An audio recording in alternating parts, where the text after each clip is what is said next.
There's been a huge change from the time that we began as a design agency to today, where we have so many online first brands that are looking to go offline. Yeah, you need to have that borderline madness kind of confidence in you that everyone else thinks that this is madness, but you're saying that this is madness. That's why we're doing it. That's why we're on the ground. That they look at you and then they look at their team that you call them, like this greenhorn, you call this person. The one thing that you can't outsource is vision, and vision doesn't come to you till you catch your breath. When I started, I did not know that I needed to know so much more than just being a good designer. Hi everyone, welcome to D2C Queens on Mic, a special podcast series we're doing for Women's Day special, where we're empowering D2C women founders and enablers to come up with their stories and have the spotlight come in front of a lot of people who might be watching our podcast. And today with us we have Juhi. Juhi is the founder of Retale Design. Retale Design is a retail designing company which specializes in D2C brands who are focusing on offline market coming down from online. In her 21 years of experience, she has worked with more than 200 companies, and I'm very glad to have you, Juhi, on the podcast. Thank you so much for doing this. Would love to know more about retail and how you incorporate your design process and how the shift towards D2C is happening. So over to you. Hi Yuvraj, it's a pleasure to be here. How do we enable D2C brands? So, like you just said, at Retail Design, we've been designing offline brand experience for almost 21 years now, a little more than 21 years.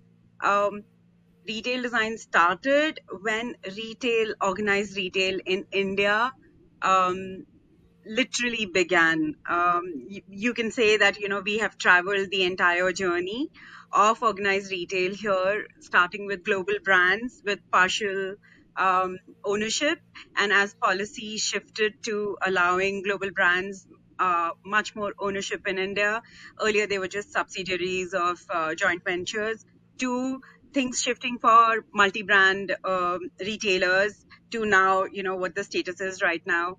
There's been a huge change from the time that we began as a design agency to today, where we have so many online first brands that are looking to go offline and requiring a very special kind of help and assistance with the process. Yes. That's amazing. I mean, having the experience of the living the entire journey of when the D2C and retail revolution started in India, and now when we're seeing a revolution in e-commerce again in forms of quick commerce. How has your experience been in the starting of the days, like back in 2003 when you were starting it off? What were some of the things that you saw as a gap which made you think that, hey, this is a big gap that I can capitalize on and I should start this? So the gap that we saw back then in some ways exists today as well.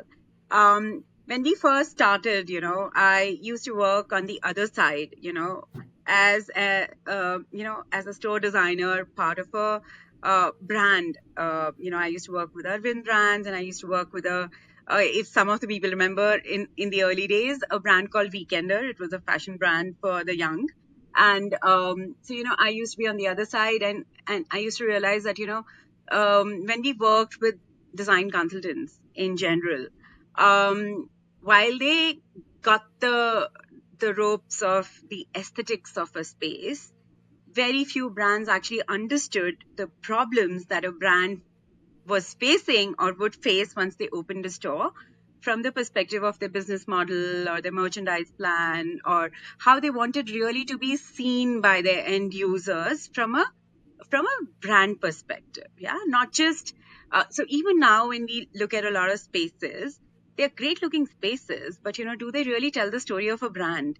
There can be a huge gap in the kind of environment that the stores are trying to sell from, as against their brand story, right? So this was a gap that was really, really, really wide when we started, and over the years there are more agencies that do our kind of work, but still that gap is really, really wide in terms of brands understanding what kind of consultants, design consultants they should work with, right? They sometimes do not know the difference between design consultants that specialize in retail vis-a-vis what kind of deliverables they get when they work with a regular interior designer or architect or somebody like that. Yeah.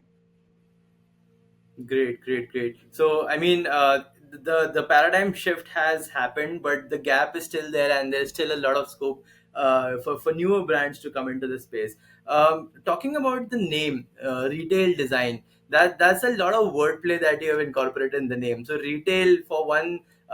In a pronunciation way looks like a retail, RETAIL, but in actuality your spelling is RETALE, which is, I'm hoping it is saying that you have to say the tail of your brand in a reorganized manner, retail, if I'm not wrong. But that's a completely made up story that I'm having on my end, and I'm sure you must have had a very interesting story behind the name. So what's the story behind the name? How did you come up with it? How many other iterations did you have, and how did you finalize on this? Surprisingly, not too many iterations. And you have, sort of uh, translated the story very well. Basically, we wanted a spin on retail. Because from the beginning, I was really clear that this is the niche that I want to operate in, which a lot of people ask me, why do you want to sort of typecast yourself? Why do you want to narrow? And this is really early days of retail, right? People don't really see this as a very distinct industry in itself per se, and here as an enabler I'm looking at sort of really narrowing my offerings to just an industry that's still coming up. So in that sense, a lot of people ask me this question: why wouldn't you want to do residential as well? Why don't you choose a name that is more open ended? Why don't you say, call it, which is quite the thing in my industry, Juhi Santani and Associates, something like that, because a lot of consultants operate that way. But a friend's sister recommended this. That she is a wordsmith, and she said, "Why don't we do this?" So she wrote it as RE-TALE. Yeah, and I said, "No, just retail is fine." And it's like telling a new story each time. You're telling the same story, but you have a different spin each time that you tell it. And that was really, if you really see, that's what retail design is all about, right? In the real world, that you have a brand identity, but the way that you say it each time, how do you build on that experience for your user, is should be similar yet different each time. So that was what the story behind the name is. Yeah. Great, great, great story. I mean, this wordplay pans out really well in those early days when you don't even have to explain what you do. It's like it's there in the brand name. You know what we do. Coming back to the brand name and the early days of the brand, I think before you started retail, you were working with, as you said, Urban Brands, and you helped launch Tommy Hilfiger in India. How did this transition from a well-paying cushy job to something starting something of their own, that too back in 2003 when entrepreneurship and startups were not that big of a thing in India, and that too being a woman entrepreneur, it would have been a lot of things to manage at once, right? How did this transition from Urban Brands and other things that you were doing at that time, which were very cushiony, to starting your own design agency happen, and what struggles did you face in your early days? um See, as a designer, if you really see, many of us, I went to SEPT University in Ahmedabad, and there's in fact, just today I created this LinkedIn post saying that the way we sort of um, are brought up, if I may say, as designers, the kind of immersive education that we have in a top-notch university like SEP. We literally believe as young practitioners that design runs in our blood, and we are so dedicated and devoted to it. And sort of the ultimate goal of most graduates from a place like that is that I'll start my own design practice. So in that sense, it wasn't such a difficult call to make, but it's been not an easy journey to sustain. I know of a lot of fellow designers who would have started early on, and um, they haven't been fortunate enough to either see it through for this long, or they have made, like really, decisions that worked out very well for their career and did not necessarily have to do with entrepreneurship, right? So it takes um, so many different things. Raj, you're an entrepreneur yourself, to really make this game work, right? It's not just the skill set, which is what a lot of people like me, like designers like me, tend to think that, if I do good work, that's all I need to sustain. But that's not the reality. You need to be able to tell your story. You need to be able to connect with your clients, with the users of your space. You need to understand what really they are looking for and truly problem solve, not just in your core skill set, but in a much larger way. Really get under their skin. And also, you need to learn how to manage a team. You need to do your finances. And I don't know, I'm just plain lucky, because when I started, I did not know that I needed to know so much more than just being a good designer. I had this huge confidence in myself that I'm a good designer, I can really make this work. But I did not know at that time that I was a good business person.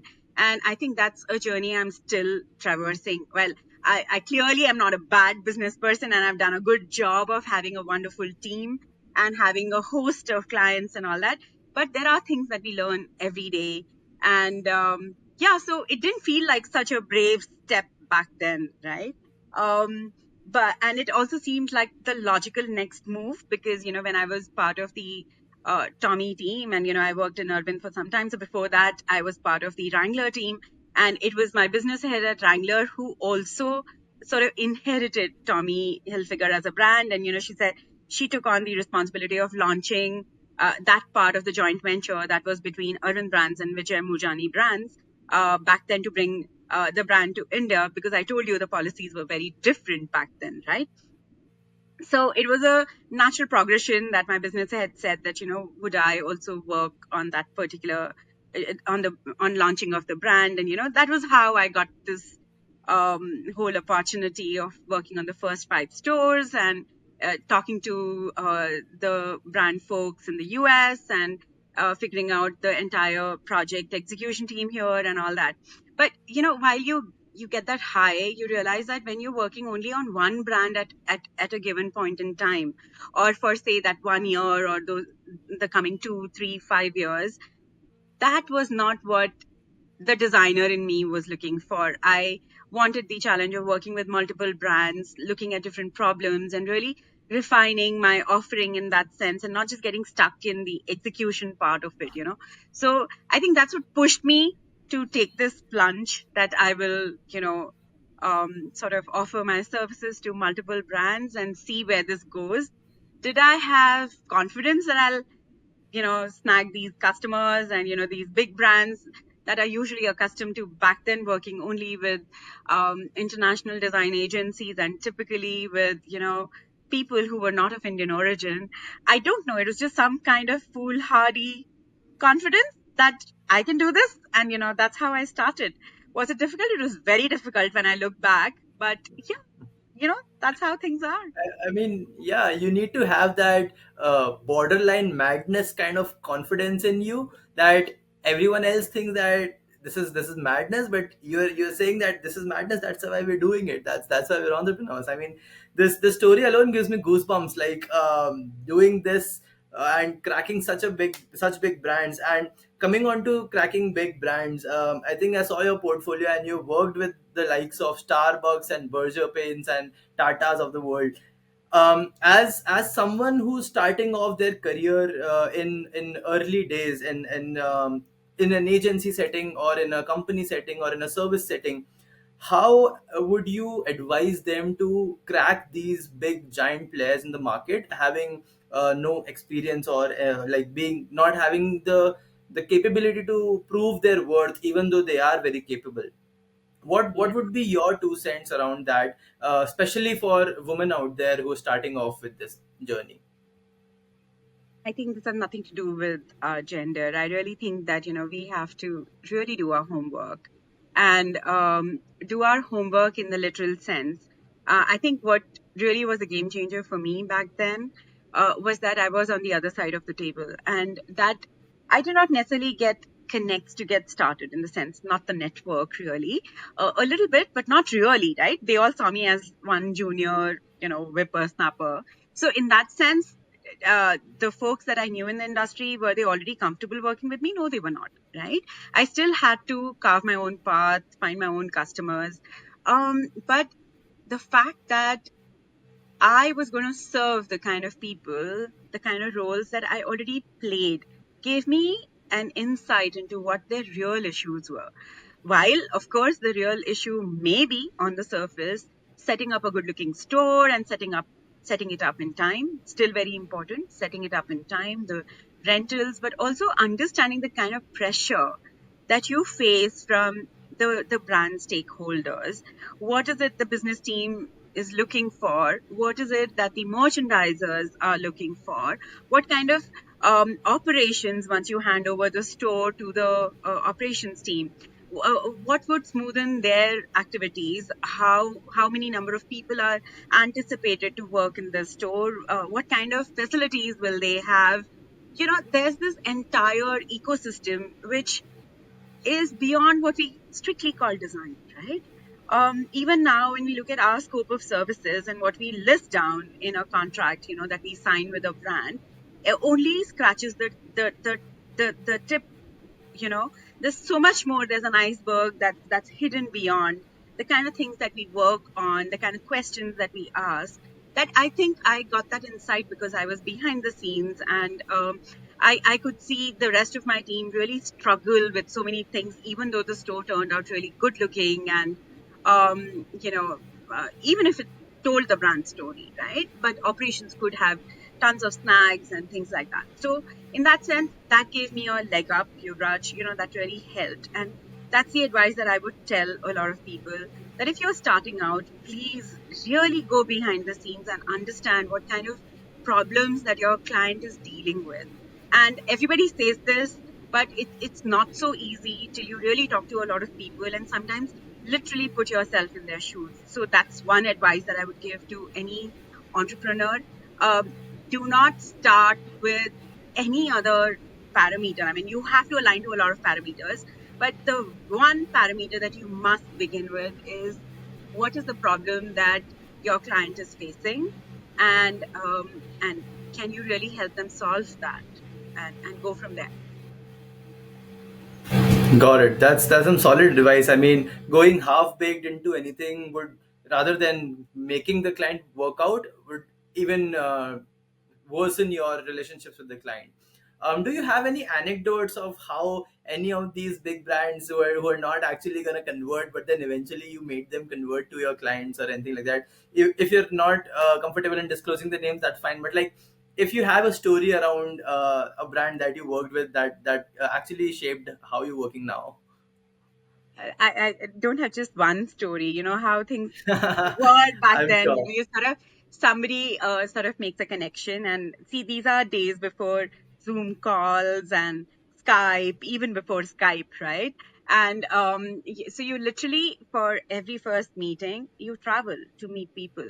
That is how it was. And like in every scenario, there are both pluses and minuses to it, right? The minuses of going and meeting somebody when you're 28 years old is that they look at you, and then they look at their team, that you call them, like, this greenhorn, you call this person.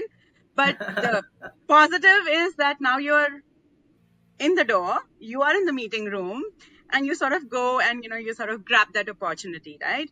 And really, like, fingers and toes crossed that once I start speaking, maybe I can make much more sense and I can get across. So the advantage of a situation like that was that while I was betting a lot of time, money, effort in trying to go and meet people, it also meant that once they spoke with me, they said, maybe I can take a chance with this person. She may be young, and I don't know if I'm ready to bet like 1 CR back then of the store execution cost. That'll eventually, that's the kind of money that I'll end up spending on this project. But, maybe this person really knows what she's talking about because of her background, because of her understanding, because of the way we have had this conversation. So it took a lot of time to build that trust. And the funny story is that here, so a few such meetings in, I realized that I needed to look a little older than I did. Okay, so I moved to this entire wardrobe of saris. I said, I'm going to start wearing saris, and at least that adds a little gravitas to the kind of person that I am. And, I would tie my hair in a bun at all times and, like really work very hard to look older than I actually looked at that point in time. And my mom would always, like, she'd say, ये क्या है क्या बुढ़ों के जैसे सारे समय, you dress yourself up. And I said, I'm sorry, this is like a professional hazard. I need to look older than who I really am. And like I told you that, people would ask me that, is there anybody else? Like, you've come to meet me, but who's your boss? So those were like the usual trappings of these meetings. So yeah, it it's happened so many times. It just that so many times, and eventually you do manage to put up a store together, and then word spreads, and people ask within the industry that who did this, and how was your experience, and it's even now a majority of our work comes from word of mouth. Although we are so much more active in social media, we talk about our work here, there, in different forums. We attend so many events and everything, but still a majority of our conversions are from friends of people who have already worked with us. Got it. That's that. I can definitely relate to it because I'm a 23-year-old entrepreneur myself, and when I go out to meet people, and they're like, how old are you?" And I'm like, "I'm 23. I graduated last year." And they're like, "Then why are you even here? I mean, like, are you the right person to talk to?" And then when we eventually start talking and we discuss business, that's when they start realizing that, okay, now we're talking business. So So I these can are definitely relate. same issues, right? Gen X and Gen Z, we're still talking the same thing because some core things never change, right? We do associate experience with being good or credible, right? That's one. So now I have experience on my side, but people ask me, do you really have the pulse of the young? Because a lot of brands are designing for the young. And what worked then, like, doing my research and really knowing what I was talking about, works even today. That I really know, we've done a lot of work in terms of researching your end user. And these are the things that they aspire for. And this is how we can bring it in for your brand. So some things never really change. So yeah, that's how it is. Got it. Yeah, yeah, nice. Great story. So now I want to shift the gears a little bit from the business side of it to a little more personal side of it. So let's talk about your early days and your early struggles in terms of when you got married and you got involved in family and business, and then you had to manage both your business and your family and the personal sides of it. I've never been a very big advocate of work life balance. I believe there's no such thing as work life balance, but I want to know your perspective on this. How did you manage this? Do you even believe in work life balance, and what were the struggles in the early days? Um, so many struggles, and I think yes, some struggles are distinct to women, right? And I do think that as we're moving forward with times and the way things are changing for people, I think it's a greater equalizer between genders. The kind of roles that we play as women in a marriage, and the kind of roles we play as being on the other side, that is men, right? I do see that things are changing for the better. Having said that, I think I've always been lucky. Um, my dad, who's a professor, and we are two sisters, and I think he always truly believed in us. I mean, there was no comparison with a boy or boys in the family or anything like that. I have so many boy cousins and all that, and I don't think that we ever saw even an iota of doubt in what my parents thought that we were capable of doing. And in that sense, we've had a very robust kind of an ecosystem that everybody around me believed that I was meant to do good things and great things in life. And that external confidence of your family in you, never mind what gender you are born to. um, I think that makes a huge difference in what we become as young adults. And after that, it's we who are charting our own path, right? So in that sense, I had an extremely supportive family. My mom was a professional, and those are the examples that I saw in front of me. And I, I started my business before I got married. My marriage is younger than my team in that sense. And I sort of made those choices early on that I was going to work in India. And, my spouse now, who was back then my boyfriend, I told him that, I'm not sure that I can move to the US because I would have to study all over again and get different kinds of licenses. And I don't think I want to move from India. And those are the choices we both collectively made, that, we will base ourselves in India. And that is how that we will, imagine our life together. So in that sense, um, again, this was, I'm talking 2 decades ago, where back then the charm of not living in India, of living in the US, was completely different than what it is today. It was not so accessible, and very few people got that opportunity. And it was the promised land, right? And imagine in those days having met somebody who said that that's okay. That's big deal. It's more important that you and I are together rather than a professional opportunity like that. And, this was a conversation we had when his boss offered that, should we file for a green card application from the organization for you? So, these were big decisions to be made. And um, uh, like I would say again, if you meet the right people, they only enable you. They don't really take away from you. And that's a thought that I want to leave a lot of people who are, listening to this podcast, that it's the choices that you make, it's the people that you meet, it's what you stand up for. And he stood up for me, let me put it that way. And he's stood for me all through, in my entire very difficult entrepreneurial journey, right? There are always ups and there are downs, and that's how that's how this life is. But I've been very fortunate in that sense.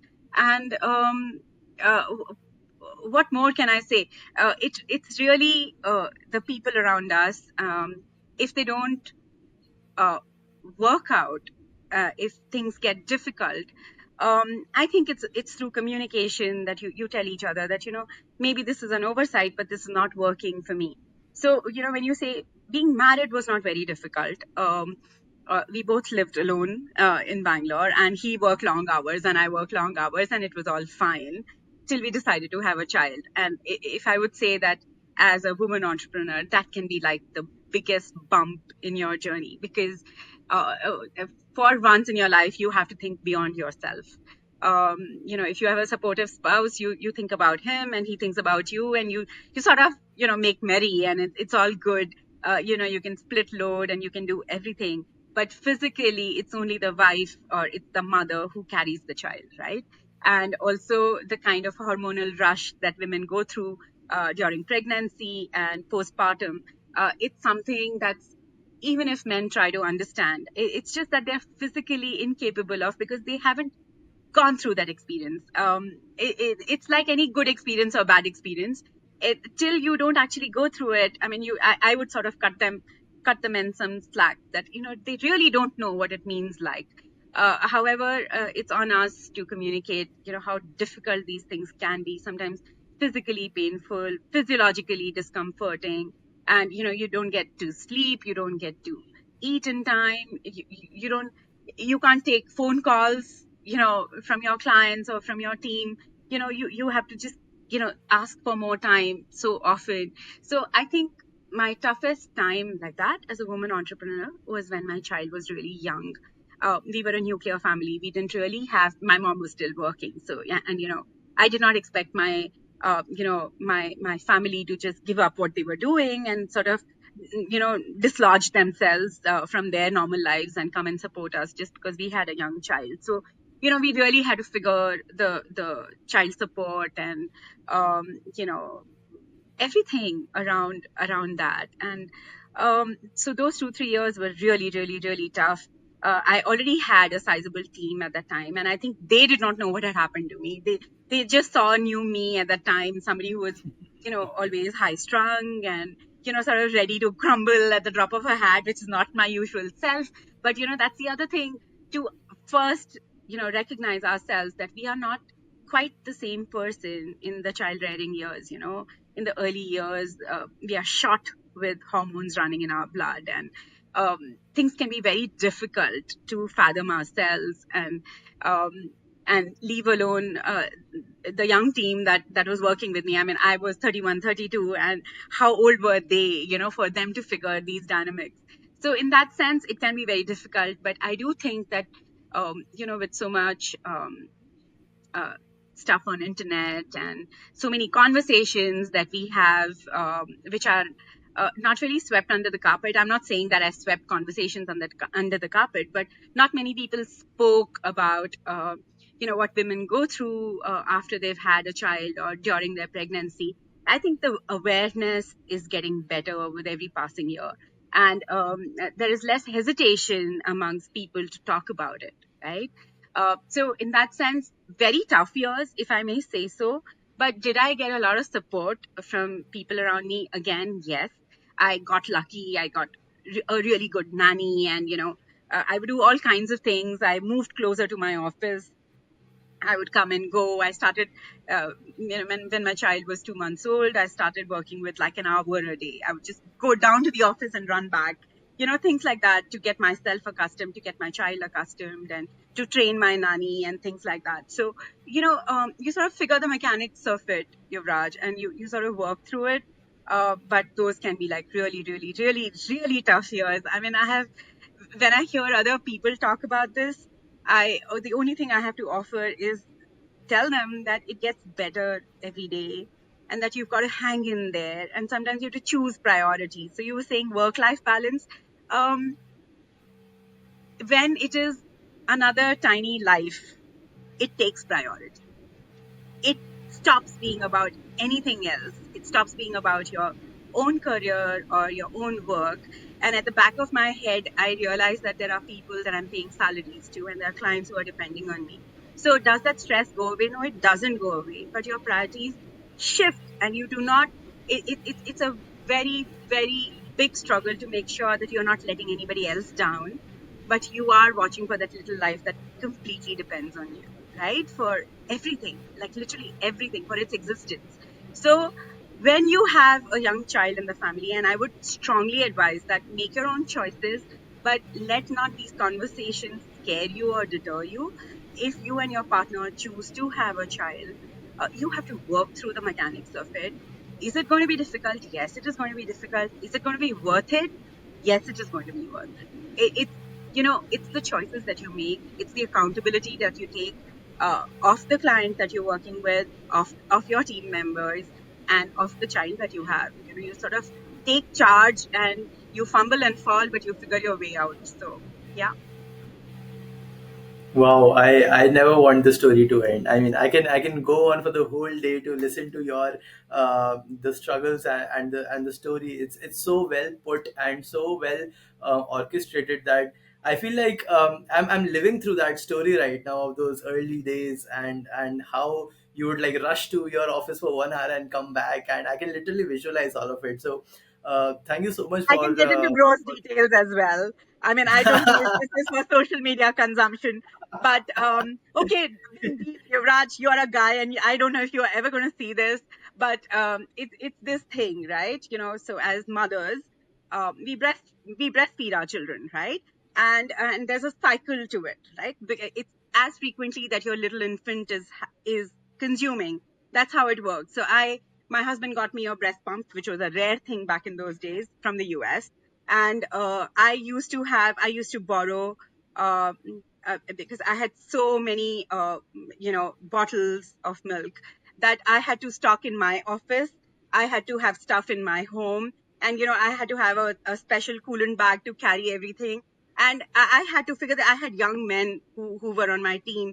And, you just can't expect that people will understand, or even like even begin to understand what is going on. But I was juggling, pumping, and meeting clients, and doing everything on the cycle, like, every 90 minutes. I remember the first time I went back to traveling. I had gone to Hyderabad. I remember that day. It was a day long trip. I planned for it for 20 days before that. I cried every day in those 20 days that I don't know how I'm going to pull this off. And I planned meticulously every moment how I'm going to do this. I prepared my nanny. I told my husband, this is how you will do, this is how you will feed. But more than that, I needed to prepare myself because that was the longest duration I would have been away uh, from my baby. But I wanted to go and make that trip, just take that jump. Okay. And how I traveled with my laptop and my breast pump and my bottles. And I remember it was just madness. I was a wreck by the time I came back home. So I told him, no, I told my husband that I'm going to, like, sort of push this away for another 6 months. I don't think this is just stupid bravado. I'm not going to do this again. So yeah, you can sense that Coming there's on no that war. part, I mean, definitely, definitely. No, I think that's fine. I mean, there's no nitty gritty of that. But Yeah. coming on the part of like going through the hustle all over again, but also looking back and pausing for a moment to just take a breath and figure out what's going on. How important do you think is that? Because in the early days, you sort of forget about yourself, right? I can very well relate to that because I'm in a very early stage right now. We're a very new company. We're doing everything we can, and there's just today is Sunday. I'm recording a podcast on a Sunday, and there are two more episodes that I have to record right now. So I mean, there is no such thing as rest that you take, right? But when I talk to people who are like above my age and above the 40ish age, they tell me that you gotta stop and you gotta look back and have a moment of breath, because that's gonna hurt you in the back in the long run. What has your experience with this, with relating to what all hustle and struggle you did in the early days, and now 23 years and down in the business, being this successful, how all of those has shaped out, and do you think something would have changed? So whoever's advised you that you should take a breath and you should reflect back on what is really happening is so critical because as an entrepreneur with this unending list of things to do and communicating with people, your clients and your team and making a plan, um, just the operations of staying afloat, you know, can be extremely taxing. It doesn't matter what size of a team you are, it never goes away, right? But the important thing is that you, as an entrepreneur, are the only one with a vision for the company.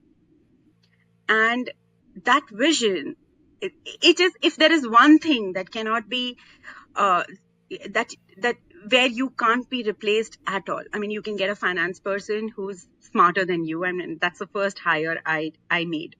Somebody who will do the works, okay? And I will only have to keep an eye, but somebody who's meticulous, who's totally organized, and he's my first team member, and he just finished 20 years with us sometime back, right? He's like the Wow. backbone of our organization. Um, so you can outsource that, you can outsource team management, you can outsource hiring, you can outsource what have you. But the one thing that you can't outsource is vision. And vision doesn't come to you till you catch your breath, till you sort of take that pensive moment to stop and think and calm the buzz that goes on in your head constantly. And take it from me that 21 years and that buzz is not going to go away, right? You have to still work on pausing, saying, I'm going to shut this down. Somebody like me who listens to Audible while I'm driving, my mind is constantly in a whirl. I have to work on calming that whirl and stopping and taking stock of where we are as a team. Where are we going to go from here? And it is not about how people on the outside perceive your success or not. It's not just about the sales numbers that you did last month or what you're going to do in the next quarter. Of course, it is about that as well, because without that, life doesn't exist. But to then tell yourself, ki, this is not enough. I know that we are capable of much more, but then how am I going to chart the path from here to what we are capable of? I'm still going through that. And for that whole visioning, yes, your team will support in that visioning, but almost 90% of that comes from you because they look at you and they believe in you, your energy, your vibe, and that's why they work with you. So it has to come from us. So in that sense, taking a moment to pause, think about ourselves. Are we better human beings than we were last year? And hence we bring that better human being to being the kind of bosses we are, to being the kind of managers we are. That is important. So at personal level, am I a better person than I used to be? And hence I'll be a better person to people around me, including my team. That's important. Personal growth is important. uh, Being a better professional is important, for which I have to learn new skills or better the skills that I already have, or sometimes even pause to recognize what are the skills that I have and what are the skills I still need to build, right? What do I need to talk about to people outside? How do I want my team to be seen? All that visioning, Yuvraj, is never going to go away from you. And for that, you have to press that pause button, give yourself space to even um, filter the noise in your head, and make sense of the madness that we sort of embody and live every day. So we have to do that, and I do think that great personal relationships help us in this. And uh, great personal relationships in friends, in family, in people who just like us, or we make time to like people and cultivate our relationships, because these are the people who eventually guide us and show us the reality. Otherwise, you're simply a mad person and not really contributing to anybody, not even to the quality of your own life. So, you pausing yourself is just so important, and making time to cultivate relationships is even more important, because what are you doing all this for? I mean, I assume that you're doing all this to make this world a better place in some way or the other, right? And you can't do that by being a headless chicken. It doesn't work that way. I think this is such a important lesson for me personally. This podcast was supposed to be around women and Women's Day, but I'm getting tons of advice and learnings as a person myself. So this goes on to show the great kind of person and personality you have, and I really am grateful that you agreed to do this podcast.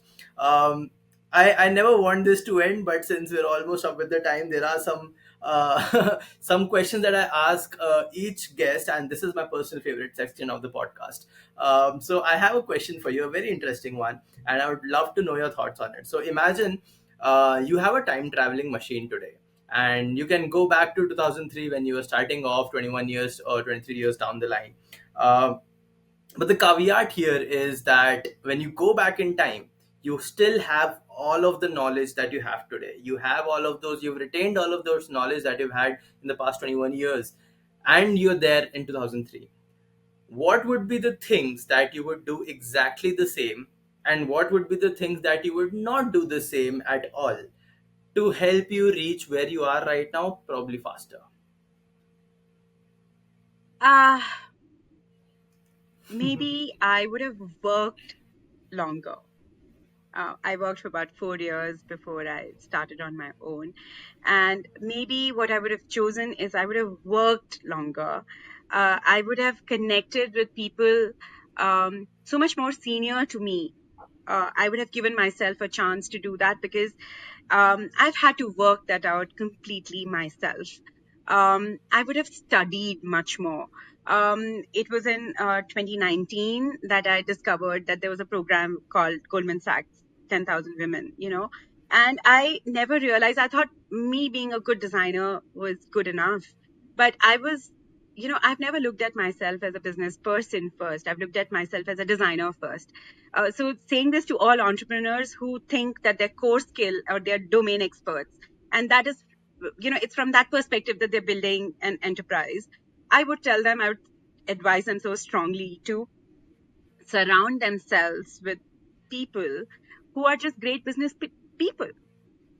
Maybe traditional families that come from a business pedigree and people like that, because they come from a totally different mindset. And I feel that I lack that. And I worked so hard to ingrain just a little bit of that in myself now, and stop looking at myself just as someone who has a professional skill set. And, but start looking at myself as a business person first. And I really think that that's one thing I would change if I go back. I would work longer to imbibe work skills which are non-design much more, right? Beyond my core professional competence. I would work on people skills, and I'd work on business skills, and do so many more courses, or even an MBA.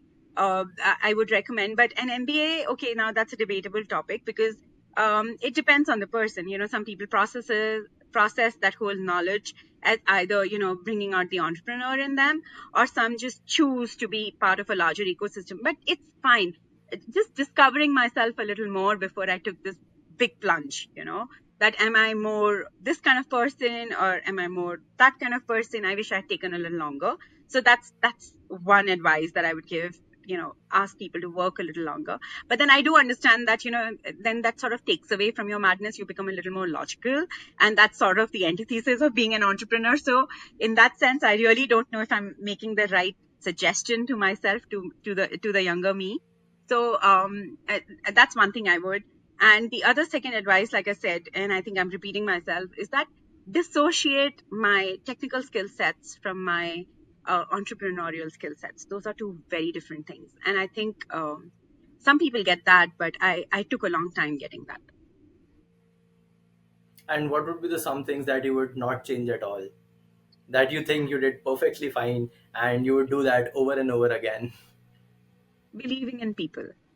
I think that a lot of people told me that I was gullible, that I really trusted people too naturally. I always come with a very open mindset that, I think I can be useful to you and you can be useful to me. I really think that uh, having figuring out who you want to work with, right? And there's like a gut feel that you have as a human being. Believing in that gut, I would believe in it all over again. Um, uh, do we make mistakes? Yes. When you go on your gut, there are things that you will make mistakes with, but that's fine. I figured that even as I have uh, grown older, and I have figured, I've still chosen to work with people on a certain instinct, and chosen not to work with people following that similar instinct. For example, if somebody gave me the creeps, the gender creeps, if I may say, never mind what kind of a brand or company they represented, I chose not to work with them, because I could see that here is this person who's looking at me as the physical part of me, the fact that I come from another gender, and they do think that I can be exploited or whatever it is by offering me an opportunity to work with their organization. I chose not to take those opportunities. And I feel that that has not just protected me, it has also protected the women who work on my team. These are the kind of instances I tell them. I said, believe in yourself. But when your alarm bells are ringing, do not prioritize work in any shape or form, whether it is your own or the company that you represent. Uh, Go with your instinct, that are these good people to work with. So that's one part of good people to work with. The other part is just simple, which applies to all genders. Are these corrupt people? Am I just going to work with them just because I want this project, I want this work? And what is it? Make your choices carefully, because if you make these choices, if you prioritize money and work alone, and not choosing to work with the right kind of people, then it will come back and bite you. It will. 100% guaranteed. They will make a scapegoat out of you. These are a lot of things that whenever I have said that, no, these are marginally good people, let me believe in them, let me see, let me take a chance on it. It only that's amplified my gut that no, you must believe the people that you work with. And if you have an iota of doubt, do your homework, figure out what is the real game at play, then only commit yourself. Don't rush headlong into a situation. If you're getting these alerts, or there are these flags, orange or red, that you're seeing, your personal instincts and your professional instincts are what make you, and the line is very fine. It's blurred. Do not have different standards for your personal life as against your professional life, right? Stand up for your standards, never mind what you are operating in, and go with that. And I think I would do that all over again, and I would believe that 28 all over again, because I really think that somehow it's worked very well for me. Wow, I think I'm saying this for the hundredth time that I don't want this to end, because it's so great to listen to you and have this the amount of advice backed by your personal experiences that just amplifies the advice to a next level. Thank you so much, Juhi, for doing this podcast with us. It was a pleasure talking to you, and it was a pleasure having you on the podcast. I would love to have you again sometime and have a long discussion around entrepreneurship and life in general, because this was really insightful for me. And I'm sure it would be insightful for the viewers out there who are watching, the women, the men, the early believers, all of them. Thank you so much for doing this. Just on the ending remark, any sort of message you want to give to early stage women founders who are just starting their business journey in D2C specifically? Anything that you would ask them to be cautious of, anything you would ask them to double down and triple down more on, specifically keeping in mind the women entrepreneurs that to starting in D2C? Um, Women entrepreneurs, in D2C, women entrepreneurs in general, or women in workforce in general. We live in a world that is not skewed in our favor. It's a reality, right? And while um, it can feel really overwhelming at times, and the world can feel like a very, very unfair place. My suggestion to you is that we have just one life, right? I'm not asking you to ignore the the unfairness that happens to you, but deal with it on a case to case basis. Stand up for yourself, but do not wallow in the self pity. Do not let that moment, when somebody brings you down because of your gender, uh, just minimize the length of that moment. I have spent a lot of precious time on, cursing people and, playing the victim. Oh my God, what is happening? So even if I play the victim only to myself, right? I've had so many down moments, but now that I look back, I feel it's just wasted energy. I'm meant to do bigger things in life. And yes, I'm meant to change things for women who come after me.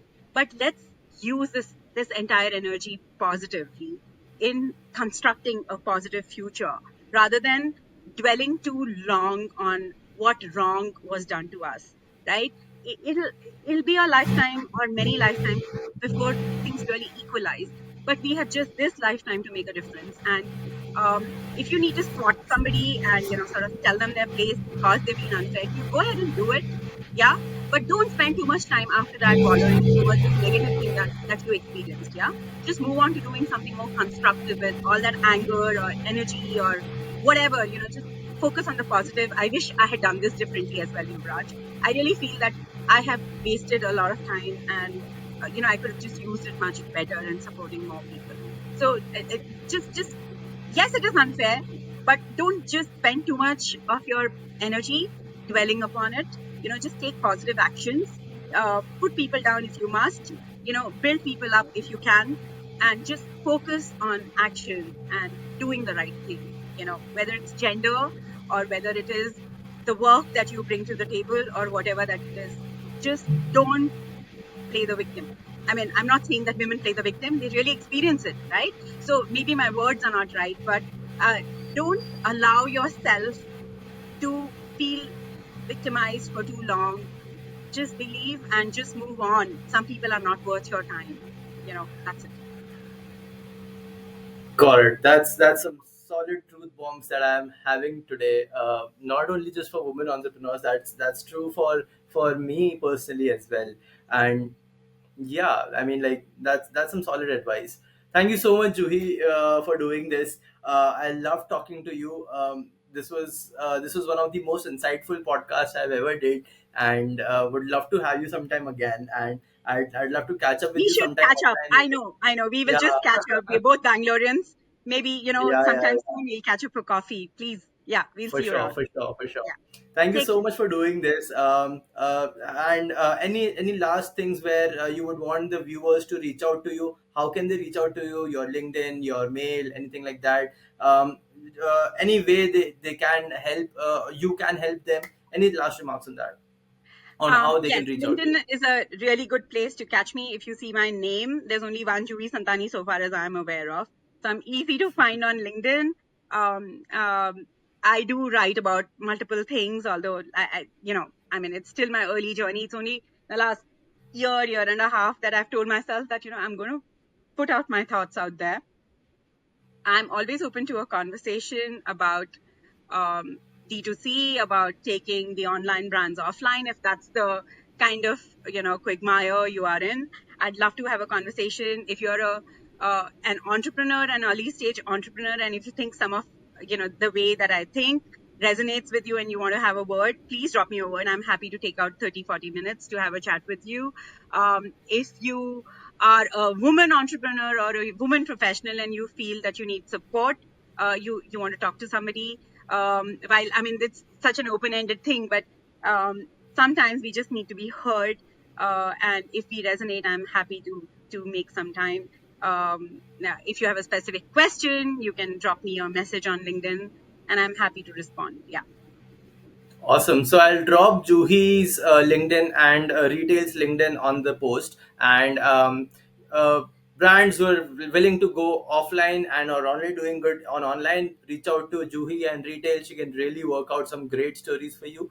And just conversations in general. There are very less people who tell you that if you want to have a conversation, just drop by. And Juhi is definitely one of them. So do drop by. Thank you so much, Juhi, for doing this, and I would love to catch up with you sometime offline. Thank you so much. See you. Bye. Bye bye.